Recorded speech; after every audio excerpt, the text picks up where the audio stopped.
With protests to defund the police ongoing and a spike in crime citywide, the NYPD is also experiencing an increase in members filing for retirement. CBS 2's Bauman has more. A round of applause Friday for NYPD Deputy Inspector Richard Brea as the Bronx Precinct Commander retires after nearly 3 decades on the force. He's far from alone. The NYPD says so far this month, 233 members have filed for retirement. That's nearly double than the same time last year. And sources tell CBS 2 there's been a 19% increase in retirements of uniformed officers since March compared to the same period last year. What we're experiencing here in the NYPD is no different than what other jurisdictions are experiencing. Retired NYPD Lieutenant Darren Porcher teaches criminal justice at Pace University. The lack of support from political leaders is one component. The second component is the cantankerous relationship between police and community in connection with police and community relations. And third, you just have external issues such as maybe family members that may feel a sense of repulsiveness to you being an officer.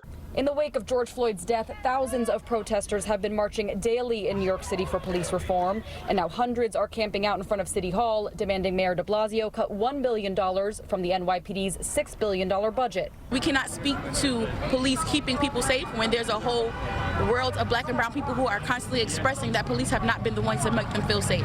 Earlier this month, NYPD Commissioner Dermot Shea disbanded the undercover anti-crime unit, reassigning its 600 members. There's also been a recent spike in crime citywide, with the number of shootings comparable to the 1990s.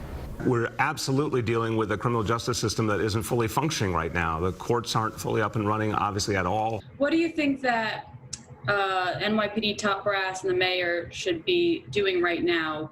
I think that there needs to be a reevaluation of the deployment of personnel and instructing the personnel within the department. And we need something that will bolster the morale. We asked an NYPD spokesman for their take on the uptick in retirements, but they did not comment. Mayor de Blasio has said he will cut the NYPD's funding when the city budget is due next week, but not by $1 billion like the protesters and city council are proposing. From Lower Manhattan, Bauman, CBS 2 News.